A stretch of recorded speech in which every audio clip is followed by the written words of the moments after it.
So, hi everybody, this is Falcon Napier. Welcome to the Oracle of the Self-Coaching session.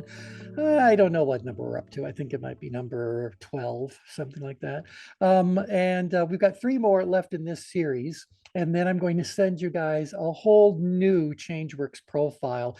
Somehow or another, this program became a training program. And I'm okay with all that. So you guys are literally going through training that I would give to, whether it's a corporate audience or some of the professionals that we've certified. That's the kind of stuff I've been sharing.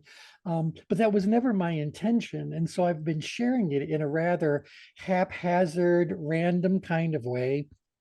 And so what I'd like to do in the next 3 sessions, and it's 3 because as of the 4th one, I'll be on the cruise and going and doing the whole coronation thing. So I've got 3 sessions before I depart. And so I'd like to bring this training part to a bit of closure so that I can go back to what I originally intended the coaching sessions to be, which would really be about you guys either filling out ChangeWorks profiles that I put together because I think they might be interesting for the general explorer to take a look at.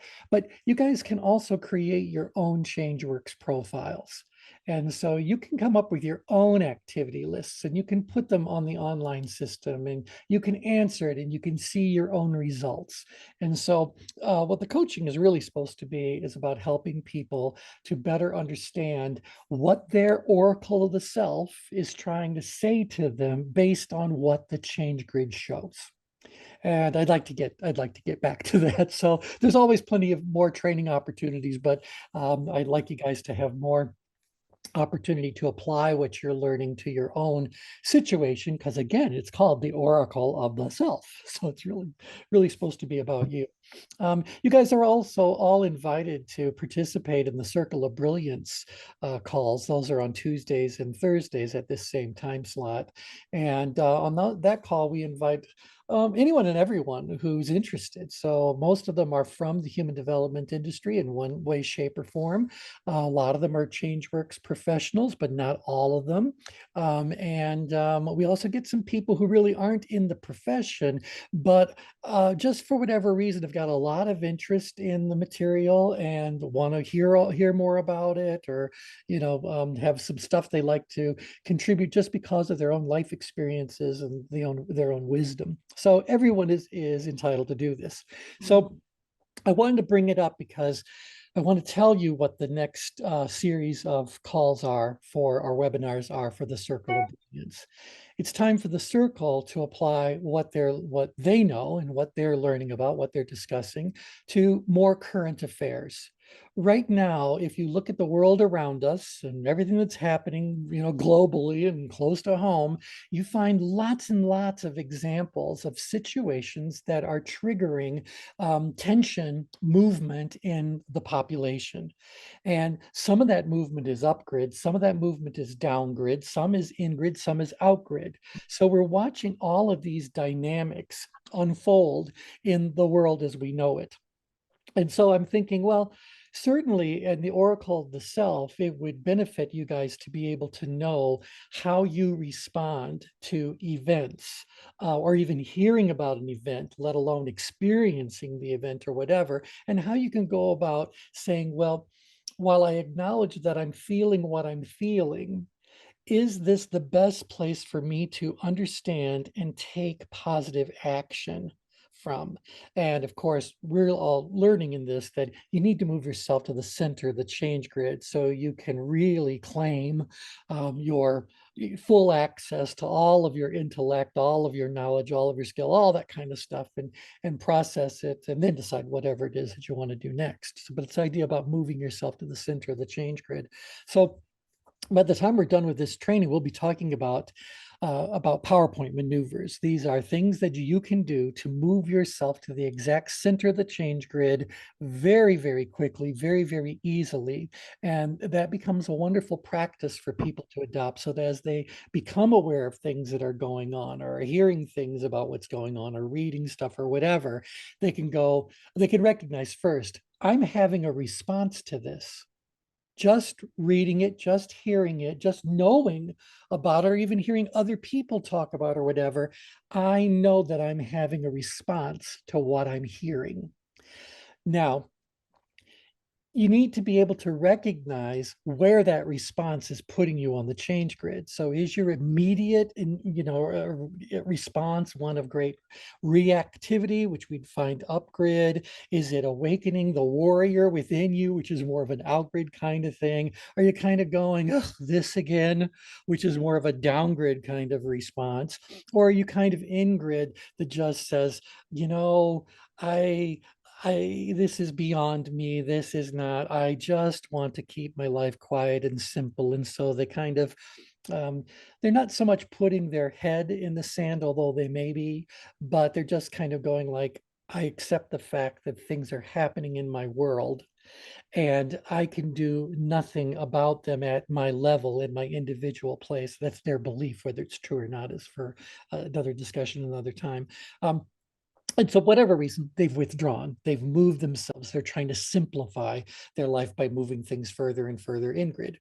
So it becomes really important for you guys to kind of understand, as these things are happening all around you, and dozens of them may be happening on any given day, how do you immediately respond to it? So there are some anchors that are going. In fact, Brian can probably explain all of the neurochemistry that's happening, but we don't need to intellectually process something that's happening around us for us to have an immediate response to it. Brian, you're unmuted. You want to throw in a little bit about that? Yeah, I was going to ask a question, if I Oh, may. please do. You go right ahead. Yeah. How do you um, characterize someone who is indifferent to the things that are happening? Which typically, I'll just tell on myself, it's typically me. Yeah, But I get triggered when I'm contacted by others, like whether it's family members or other people. What do you think sure. about this and this? You know, your Yeah, experience in America, that kind of yeah, thing. That yeah. that triggers me. Yeah, well, let me explain that from a tension management perspective. All of you guys should be seeing the screen, and by now you should be comfortable looking at a composite change grid. Today, I do want to do a quick walk through all the layers on the change grid so that you guys can kind of fill in whatever the missing blanks are, and that'll give you, I think, a deeper understanding of the scope of tension management and the instrument that we use to help our clients who are in these sorts of situations. But to what Brian just described, you are basically saying that when it comes to whatever the activity, the event, the situation happens to be, you're kind of down in apathy about the whole thing. You're settled. You view yourself as having sufficient ability plus to handle what you perceive as being a rather minimal, kind of a situation challenge-wise. It's just not all that challenging, and you're very capable. Is that describing what Yeah, you're so kind of saying? like, I don't care enough about it. Like it's Yeah. not impacting my personal life, so I Right. just don't Yeah, care. downgrade. Secret the lowest level of tension is apathy. You are absolutely in apathy about whatever it is that's going on. And apathy is still says that um, there's no real reason to have any emotion about something. And even though apathy is an emotion, if you were to put all the emotions on a scale of energy or on a scale of tension, I promise you, you can map them all out all over the change grid. There's different energies happening, and with different energies comes different emotions, and one causes the other and the other causes the other. And it's all kind of working as a system. So you really do need to understand where you are now. In Brian's situation, he's saying, look, I'm down here, and wow, okay, I'm going to jump to something that would have been the last thing that I show you today, but we pay attention to where people find their tension, and so here we go.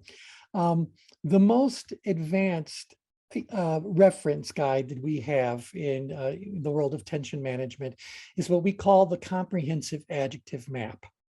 I could tell you about how it all comes to be, and I might talk a little about this, but you might see something in any of the background information you read about me or on the website that talks about someone needing to go through comparative human typological analysis in order for them to become certified in the work that we do. And so comparative human typological analysis is our way of saying there have been countless attempts to describe how humans operate over thousands of years. So every one of those creates a map of humanity. Their maps look different, but because they're all maps of the same thing, these maps should overlay. And so the change grid, as you know it, is the result of combining well over 400 models of human behavior into a single model. As they are combined and they are merged into one, a very interesting phenomenon happens, and that's what we call adjective mapping. Adjective mapping basically says that, or recognizes that each one of these models uses a set of descriptors for each one of their types. And so multiple models will use the same adjective. Well, if they continue to use that adjective in that same sort of region, we say one of the descriptors we could use in this region is the following adjective. And so we set out to then create a very comprehensive reference tool so that you could look at any coordinate pair and immediately see a set of adjectives that have been vetted as occurring in that particular location. So this is what it is. This goes back, I guess, 2013 is when we did it the last time. But we do it quadrant by quadrant. So the upper quadrant, the upgrid section, the expressive. So we're really talking about this area here. We've been talking a little bit about energy, but depending on where you fall, well, you could be coming across as scattered and spirited, this far down grid, or delusional, doomed, frozen, imperiled, and terrified, way upgrid. So different, or every adjective has its own energy. And if we examine the energy of that adjective, we can more and more accurately pinpoint where it lands on this whole map of possibilities of how humans might carry themselves, conduct themselves, etc. So I don't want you to get overwhelmed by all this, but I wanted to go to a very particular one. And so that is the downgrid quadrant, the downgrid area here. This is close enough. So no, it's not. Never mind. Keep going. Keep going. Here we go. Outgrid quadrant, downgrid section. Don't mind me. Chat amongst yourselves.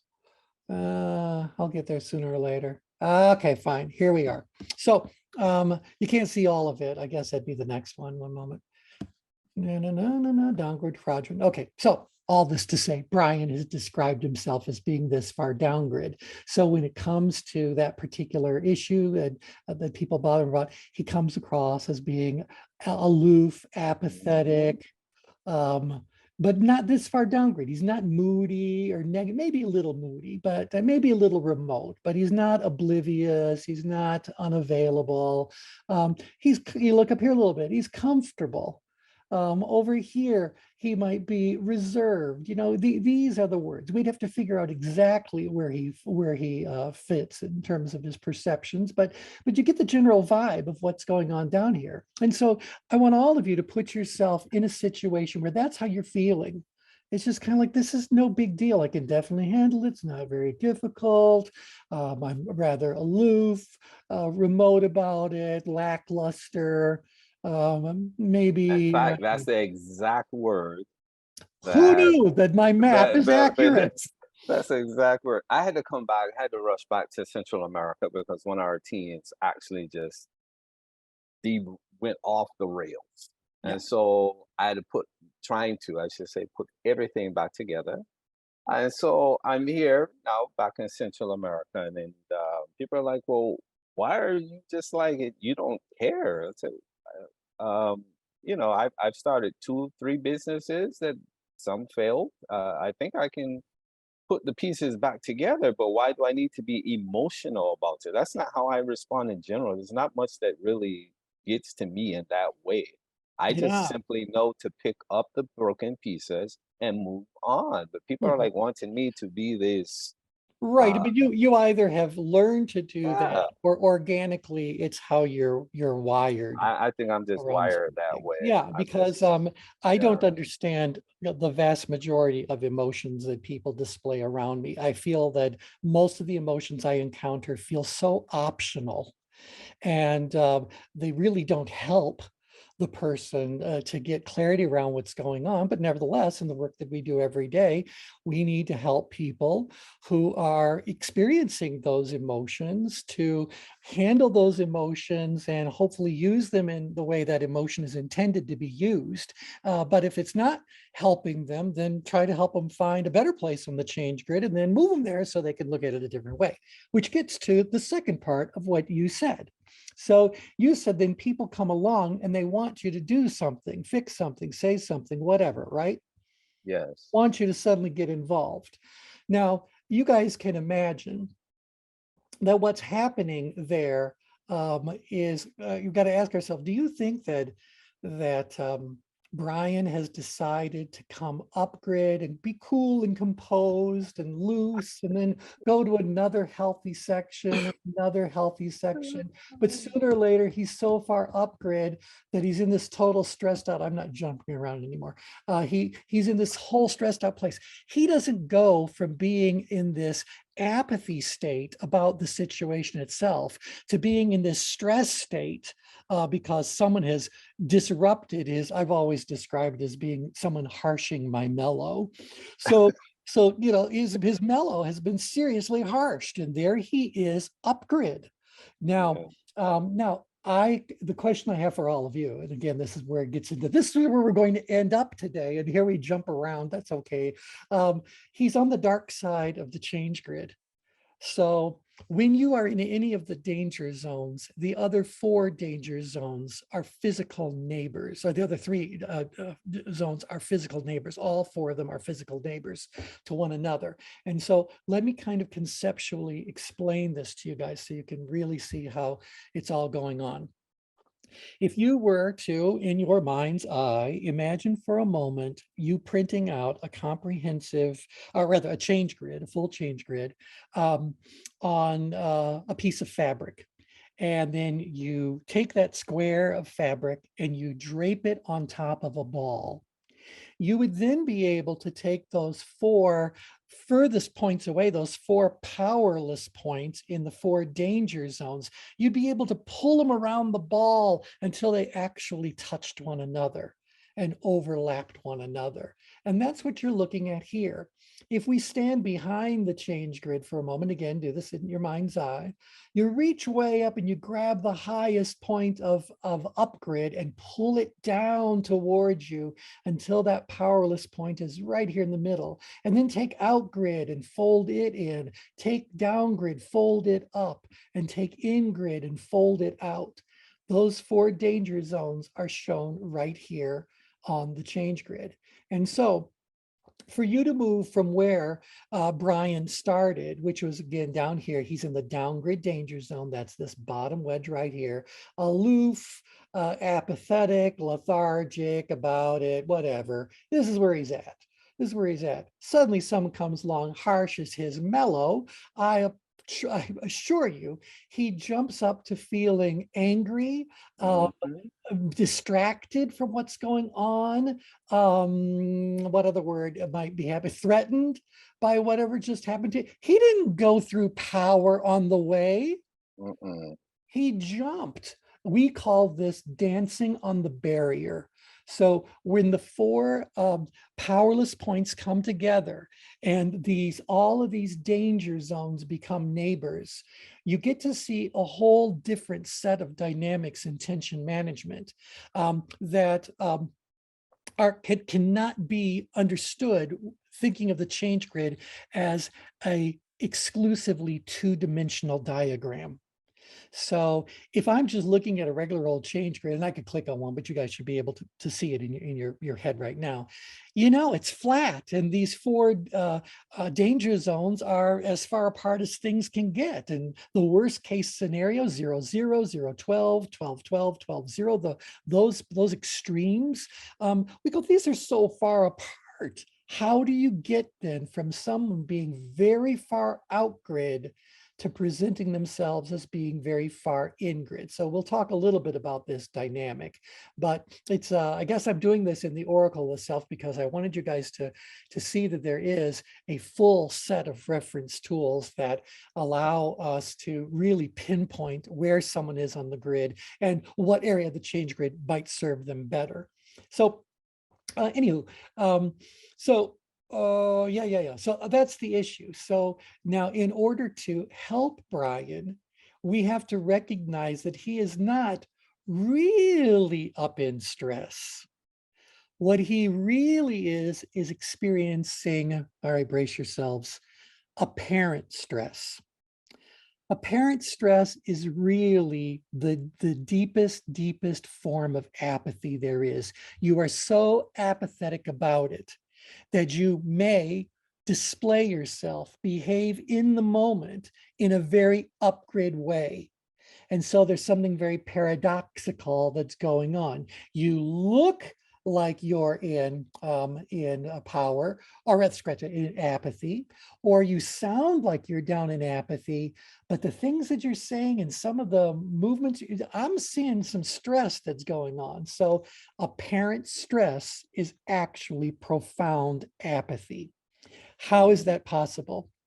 Well, it's very possible when you say, is it unrealistic to think that someone that is this far downgrade, and look at all the other words, despondent and gloomy and negative and depressed and unavailable and oblivious, and you put all these things together, would it surprise you at all to find out that in an instant they can suddenly appear to be very far upgrade, where they're very angry or very frightened or very reactive about what's going on, and they're behaving in ways that are haphazard or dangerous, alarmist.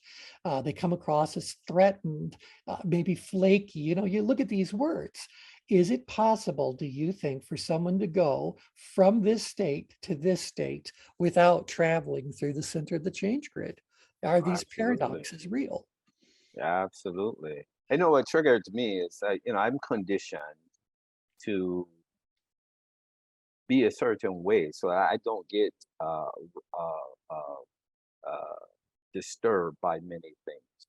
But Mhm. what disturbed me is when people are trying to get me to respond to a crisis their way. Like they're just Exactly. fired up, they're just so and Exactly. I absolutely hate drama. Like that's a strong word for me to Mhm. even say. Hate? I absolutely hate drama. So when Mhm. people are like, I got 7 phone calls, and I'm like, look, I'm here. I came back to Central America to resolve this. Let me do what I know to do, but don't, I'm a physician who understands stress. Don't try to stress me out because you're stressed out. So, Well, it's interesting that you brought that up because I was watching an interview of Barbara Corcoran. She's a real estate developer in New York City, and she was one of the sharks on Shark Tank and all this. But she does a lot of lectures and all this sort of thing.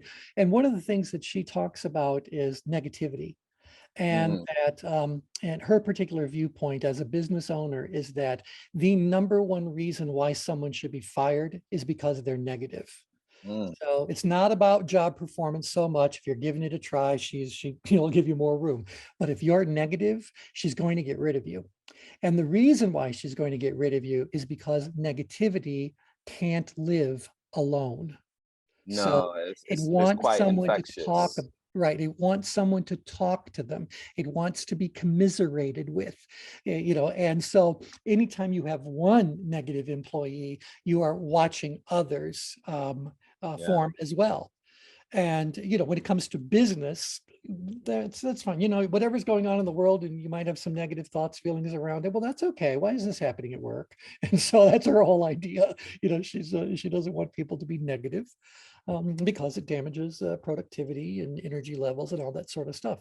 So I think that's what it really is. You people, what's the phrase? Misery loves company. Yeah. Yeah, Yeah, and so that's that's what my mom was. Her response to that. I had a contentious relationship with my dad because everything had to be a certain way, and I'm mhm, more free flowing. And so it was my mom that conditioned me quite early and said, "No, you go write." And that's why I've been writing in journals since I can remember, because he said it's just between you and Yeah. the paper, but I'm not going to let those emotions infect my house. It Right. was And my so, mom thing. and this is what's remarkable, Brian, because basically your mom or the wisdom of your culture or whatever seems to understand this point that it is the center area of the change grid where the best things are likely to happen. And as you move away from that green circle in any direction, there is learnings that will need to happen, things that will need to be done, growth that may very well be your payoff for it, but you got to be careful that you don't end up in these danger zones. Mhm. And so that's what we're really talking about. And so when it comes to you guys talking to yourself about yourself, you always have to be able to recognize when you're entering any one of these danger zones.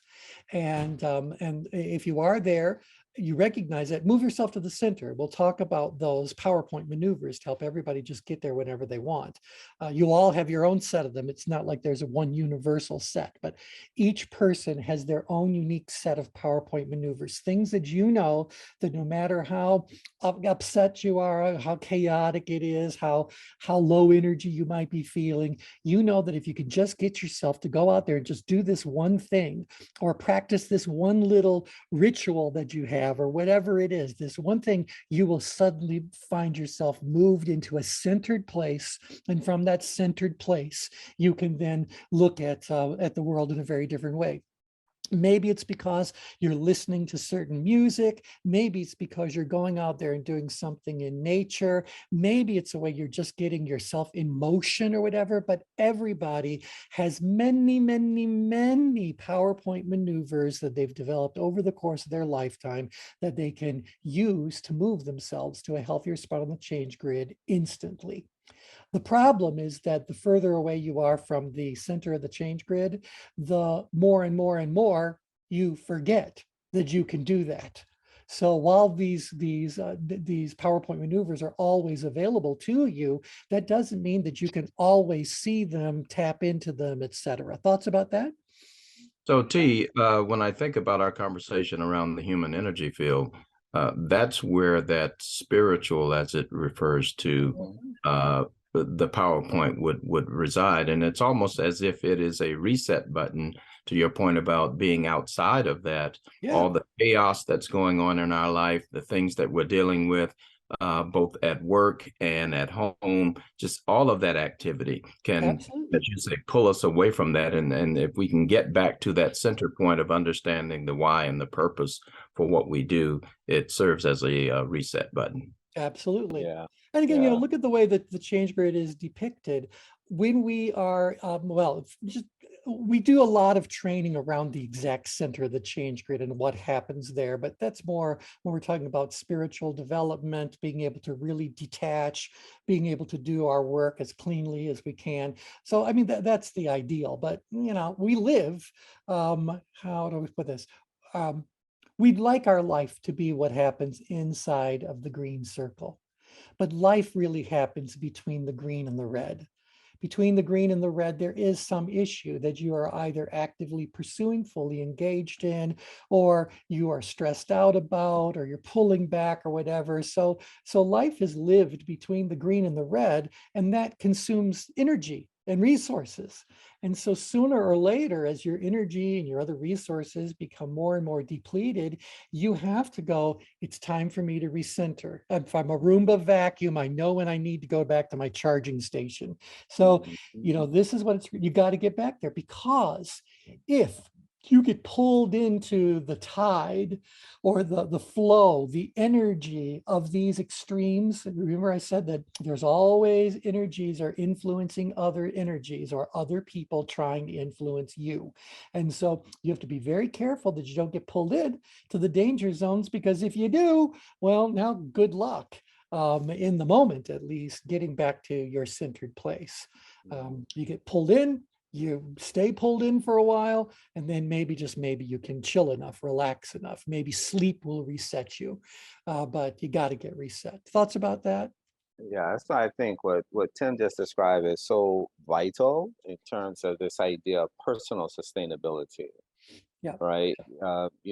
We can see this when, your mobile phone or something like that has a glitch and you restart it, you wait 15 seconds, turn it back, and they call it a soft reset. But we don't seem to understand that humans need a reset as well. So I know for me, martial arts has always been my go-to. So I'm working out. I'll probably be over the next 6 months, the most ripped 53-year-old there is, because I'm working out twice a day to combat this nonsense. I call it nonsense. When people respond just out, Right, right, just right. But so that's emotional. really, yeah, that's really the dynamic, is that you've become very, very comfortable living in this state. Remember, apathy comes from two Greek words, pathos, without passion.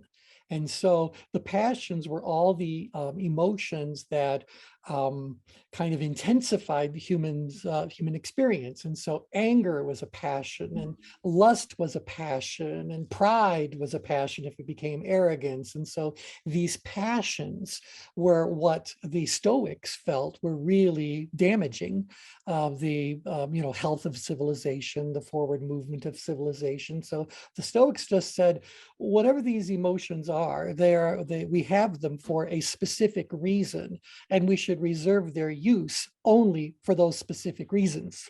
Otherwise, we need to turn to our reasoning and all that sort of stuff to really improve the quality of our life, et cetera. So you're down there without worry, without concern, without passion about whatever the subject is it's being talked about. And then someone comes and messes with you. Yeah. Well, now you're way up here.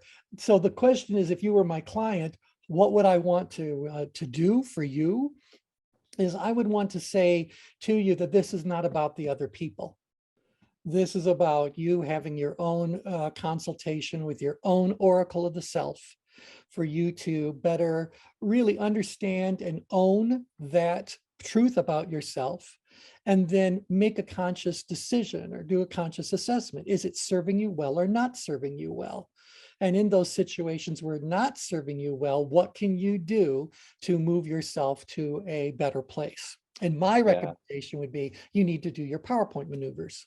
Yeah, that's exactly where I went to. So in my journal, what I explored was this idea that, martial arts, we always talk about non-resistance, and that's that detachment part. And so my Sifu will always say, you welcome all moments, even the unwelcome ones, because they have secrets to tell you. So That's right. I started to ask the questions about how these people who are that disturbed, what are they teaching me about me? Because here it is, this person known as Mr. Positive and all the patients, but when it comes to them disturbing my groove, so to speak, like that, I Yeah. certainly did not have patience with them. In fact, I told a few of them where to go. Yeah. All right. Well, that Uh, was not about them. exactly, It was not about them. Physician, heal exactly. thyself. Yeah, exactly. Yeah, yeah, So yeah. I No. told a few of them where to go. So I had to, apologize and said, look, this is how we're going to handle this. But they're Right. certainly And so what teaching did me a you lot learn? about me.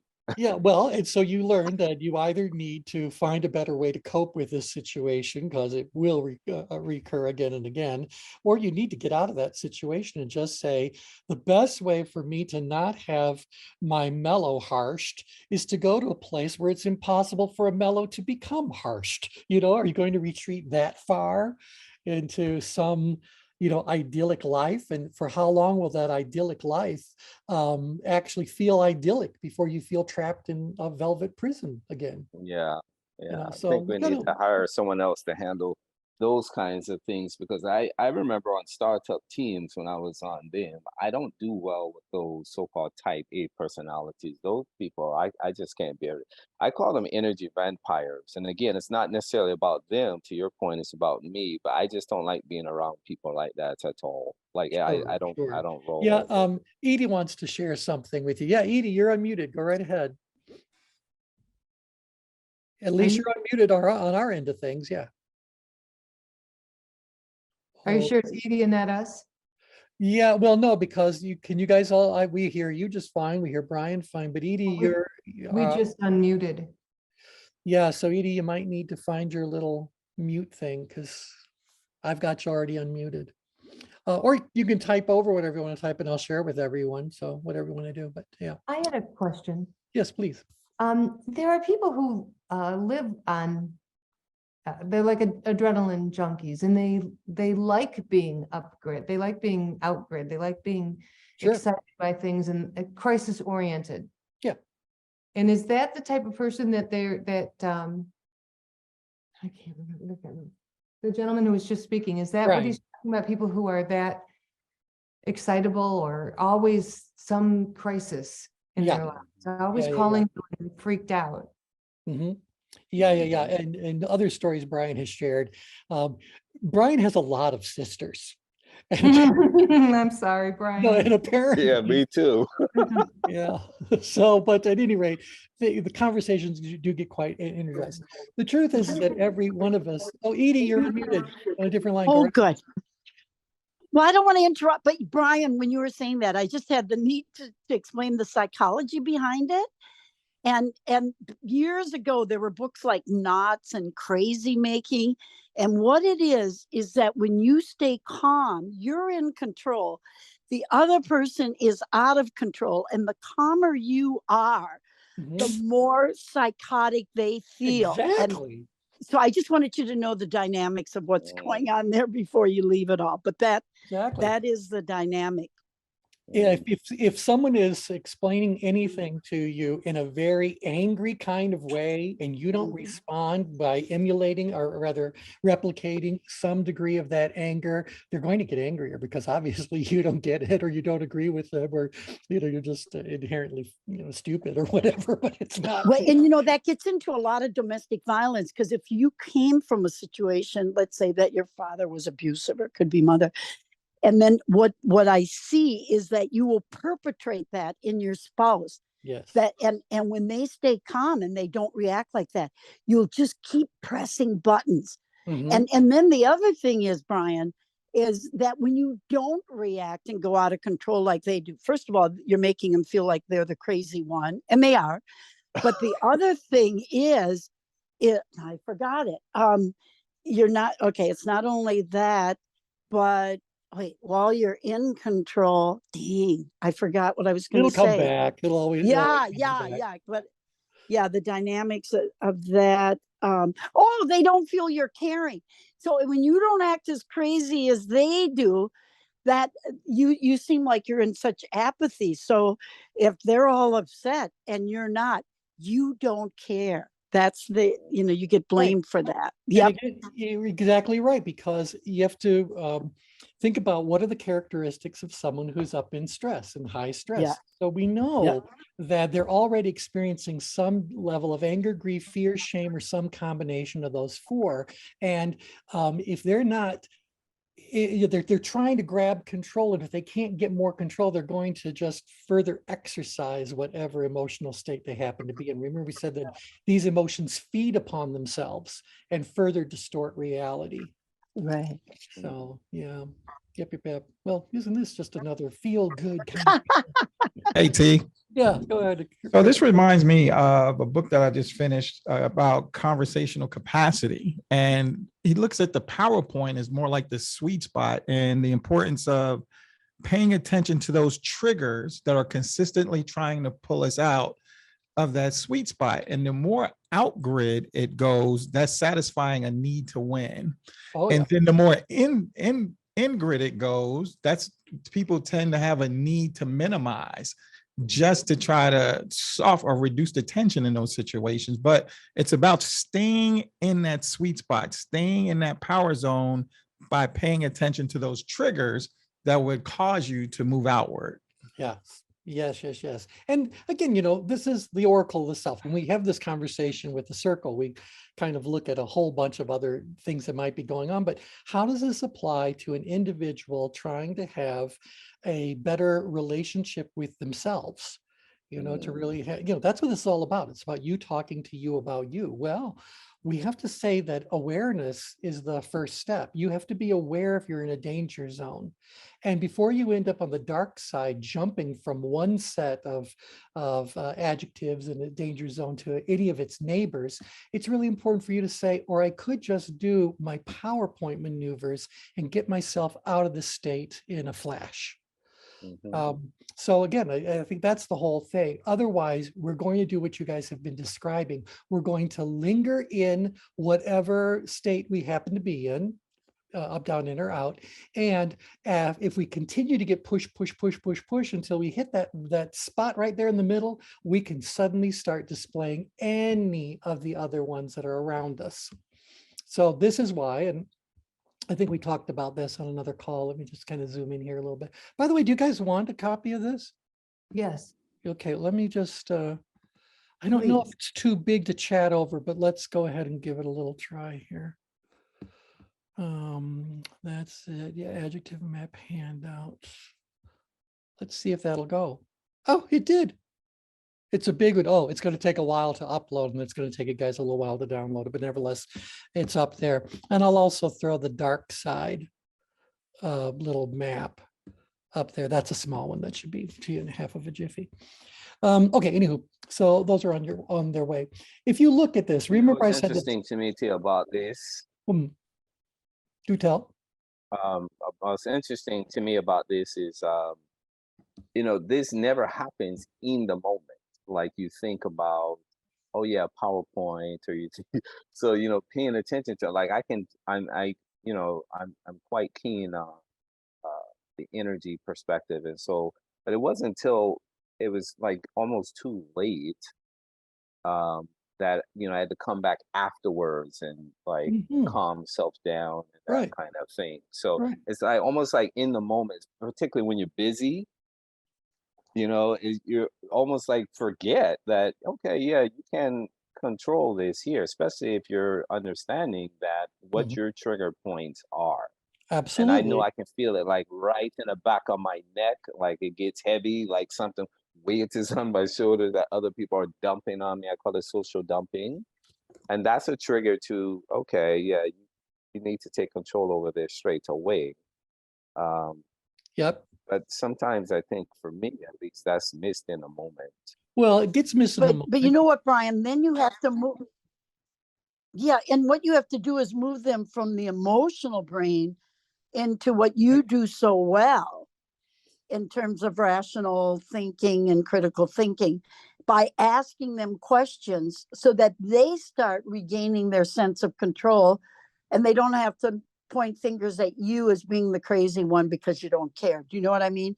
So it's a matter of maneuvering them by you know, connecting with them on their level, asking questions, which kind of create more of a neocortex response. Does that make sense?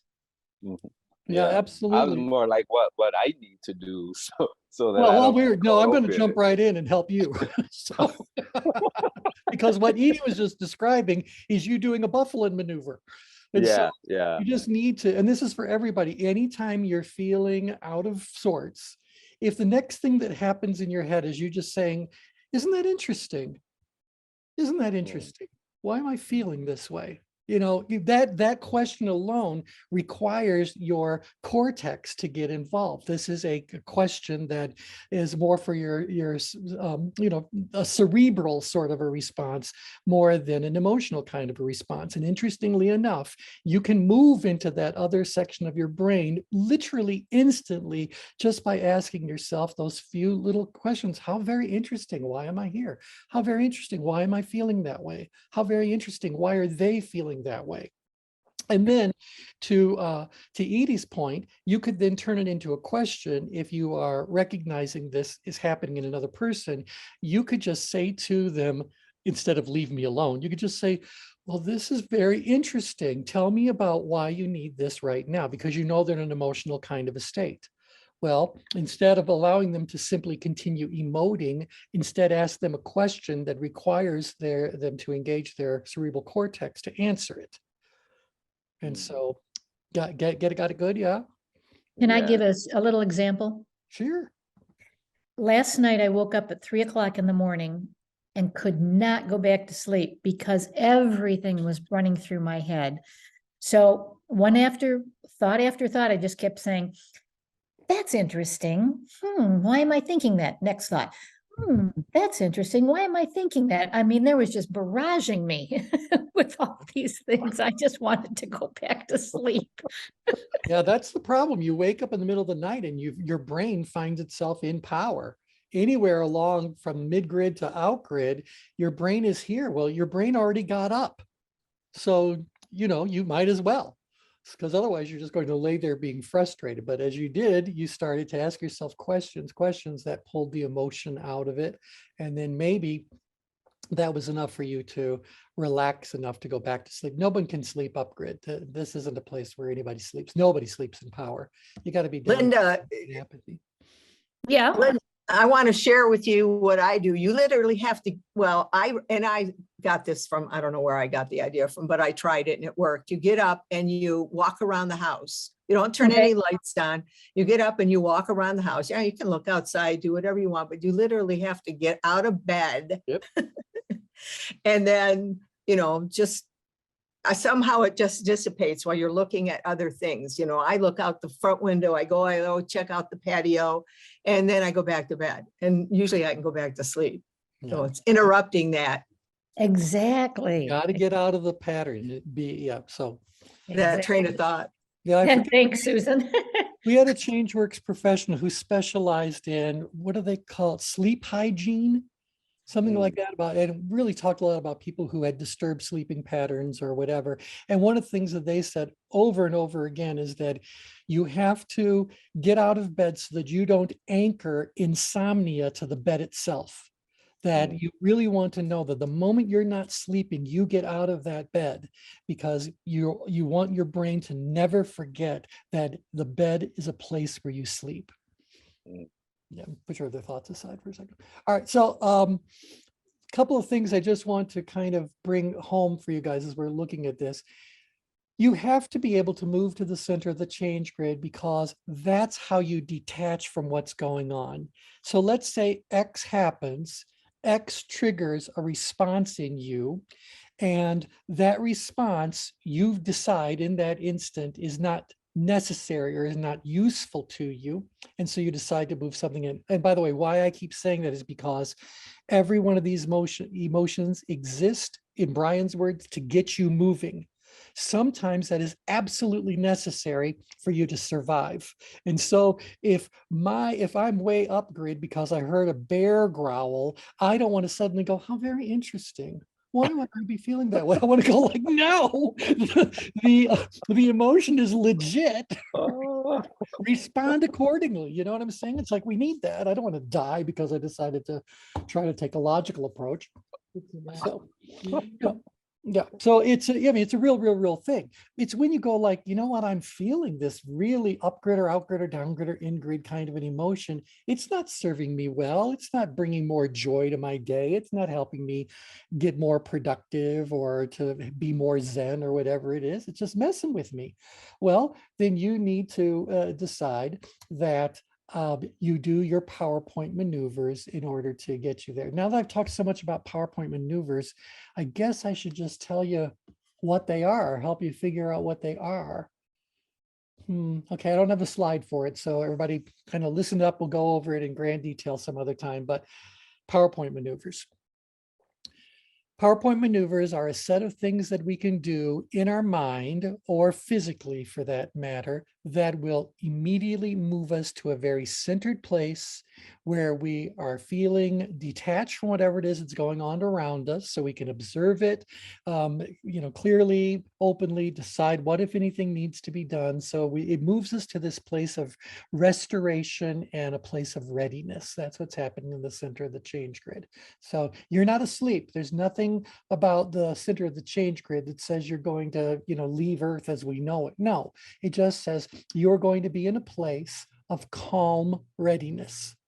So you are observing everything that's going on around you. You see it all, but none of it requires you to interact with it at this particular moment in time. So you're separating yourself from it. You are disconnecting from it so that you can see things more clearly. Now, you don't move to the center of the grid for weeks at a time. You move into it for certain moments, and then in the next moment, you may very well decide to take some action. The important thing is that you seek the counsel of yourself. You talk to that oracle of the self, and that oracle lives in the center of the change grid. You can't access your oracle when you are at any of these extremes. It's here. It's in the balanced you. It's the peaceful, harmonious you. And so when you get to that point, then you can decide whether or not everything is just fine. So the ability to move there in an instant ends up being very handy. Now, as I said earlier, everyone has their own unique set of PowerPoint maneuvers. And by the way, we've been calling that PowerPoint maneuvers longer than Microsoft has been in business. So we're the ones who own the rights to PowerPoint. Someday we'll send them a letter. But that's ours. We own the PowerPoint. And so I can tell you what mine are. I've told you earlier, you have your own set. I'd like you to think about the kinds of things that immediately move you to a peaceful, centered place. And I'll ask you to share one or two of those with everyone else, just so you might be able to stimulate their own creativity. To prime the pump, I'll describe a couple of them for myself. I know that I am going to feel much more in control of life and everything around it and be at peace and all that if I go to the gym. Now, I did not say if I go and work out. I just say if I go to the gym. There is something about just going to that environment that helps me feel very much in control, very much on track, very much on point, on purpose, all that good sort of stuff. It helps me to reconnect with me. I've always been someone who enjoys working out, and that is my happy place. I love being at the gym. I also know that one of my happy places is gardens. I don't care if it's a simple garden that someone has in their flower pot in front of their house, or if it's one of the most elaborate gardens on earth. There is something I find very restoring about seeing gardens. Now, plants growing out there in the wild, that's fine too.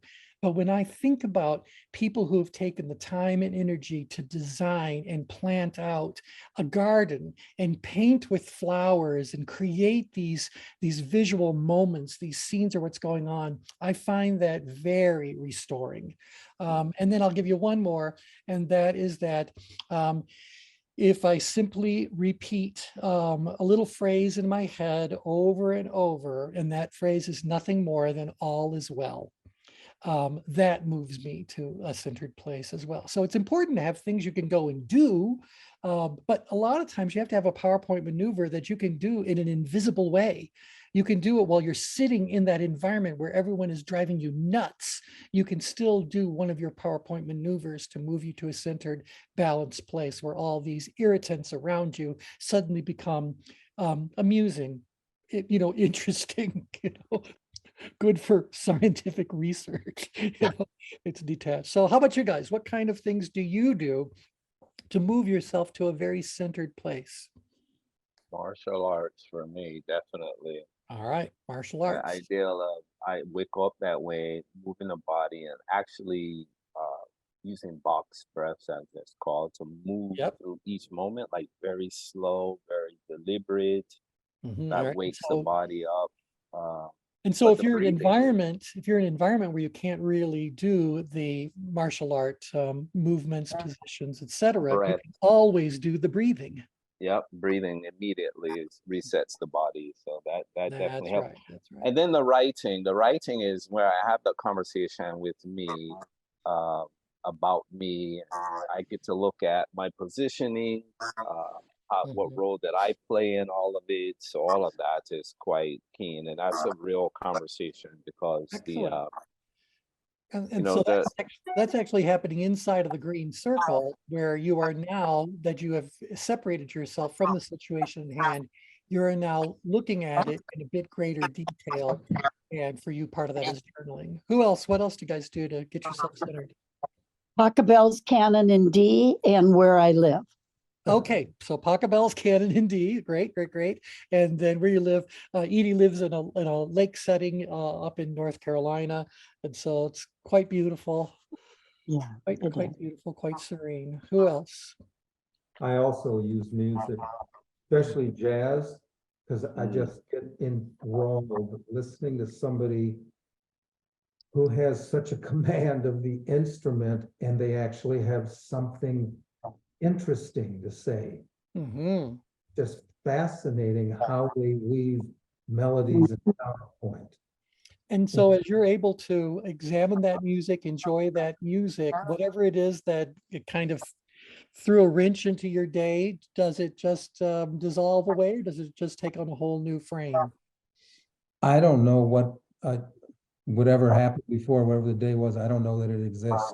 If I'm listening to Art Blakey play drums, my goodness, where did he come up with that? Now Right. I'm thinking about what people do with music. That's right. That's right. That's right. Awesome. Okay, who else? What's your PowerPoint maneuver? I think mine is walking out in the garden, no matter where we lived, walking through the garden always changed my state. And also, my mom and I went to a speaking engagement long time ago. And the person was more of a motivational speaker. And he said, just keep saying to yourself, because your brain doesn't know, we know that your brain doesn't know what's real and what's not real. You just say, I feel good and I feel great. I feel good and I feel great. And Mom used to always say that. And I still say that. Yep. She sure did, Linda. She sure did. She sure did, didn't she? She How are you sure feeling did. now, Linda? Pardon? How are you feeling now? I feel good and I feel great. There you are. Exactly. But you've recovered? I'm feeling more my normal self. Absolutely. Yeah. That's awesome. And it never hurts to have a cat in your lap. That's Never right. have a cat in Oh, your lap. So true. what a joy. And by the way, look at that, because maybe interacting with your pets is one of your PowerPoint maneuvers. So, it's almost like, particularly, I have more experience with cats than dogs, but a cat kind of knows when you need a little cat attention. And so maybe that's it. Maybe it is spending time with your kids. Maybe it's calling a friend. Maybe it's meditating for a while. Everyone has their own unique set of PowerPoint maneuvers. And so whenever you find yourself in a situation where you are feeling out of sorts, and I'm talking about where it becomes problematic, because again, between the green circle and the red circle, there are going to be things that need to get done and things that need to be figured out and things you just need to get off of your to-do list. There's all kinds of stuff that's happening. That's not what I'm talking about. Go to a PowerPoint maneuver. I'm saying if you're starting to feel like you're tipping your toe into any of these extremes, then it's time for you to immediately do that PowerPoint maneuver and get yourself a little bit more centered around there. Okay, so that's kind of what I wanted to talk about. We just ended up starting at the end of the things I wanted to show you instead of the beginning, but some of you have been asking about these other layers, these other lines on the change grid and what they represent, what they're all about. And so I thought I might as well acquaint you with them so you can, see if there's something you might find, useful and insightful around them. So yeah, lots of layers, over 12 layers to the change grid. Yep. Okay. Thoughts, feelings, concerns, issues? Excellent. See, my information goes up to 8. So if you can make a mental note, if you can let me know what the others are. Oh, yeah. Right. There's a whole bunch of ones that here's one. I think this is Ikigai. Ikigai. Yep. Yeah. So that's one of the layers that we've created. I just have to pull out a different slideshow from all the results of the mergings of brilliance that we've done. Like, for example, we do have 1 minute left. I'll give you guys kind of a gifted students question. You do know that all of the personality typing systems that divide humanity into 4 groups can overlay on the change grid. So whatever that driver aggressive type is always outgrid. The expressive type is upgrid, and the amiable type is ingrid, and the analytical type is downgrid. And every system there is that divides humanity into 4 groups, divides them into those 4 groups. They just use different labels for each of those 4 groups. Well, one of them that I found had to do with world geography. And what they basically did was they said there are 2 main characteristics in world geography that they want to look at. And those are humidity. So is it hot or is it dry? Or rather, sorry, is it wet or is it dry? And then the other one is temperature. Is it hot or is it cold? And so they were able to say that there are 4 personality types. And you might be described as someone who is, let's see, hot and dry. That's the desert environment. There's also hot and wet, which would be the tropics. There is also cold and dry. So cold and dry tend to be more of the northern kinds of locations, more tundra, that kind of thing. And there's also cold and wet. And so cold and wet tends to be most of the areas of the earth where we can grow good crops. We want a lot of water. We need it to be on the cool side of things. So I've been moving around, but I didn't put them in the right place. So if you said, I can even describe people in that way, there are some people that are very hot and very dry. So who are the hot and dries, and what's that personality type like versus the cold and wet ones?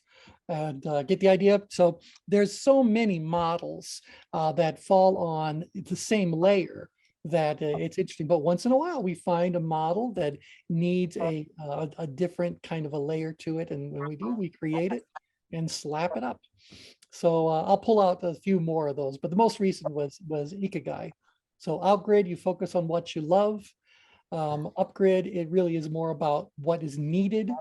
Downgrid is where your expertise lies, what you're good at. And ingrid is the practical, what you can actually be paid for. And where you sit on this diagram tells us a lot about balance in your life. And yeah, so if you're between what you love and what the world needs, that's what your mission is all about. What you love and what you're good at, that's a passion. What you're good at and what you can be paid for is your profession. And what you can be paid for and what the world needs is your vocation. And obviously you work around, and you end up in this middle spot where it's a perfect balance. And your goal, like most things, is to find balance and ultimately live from a balanced place.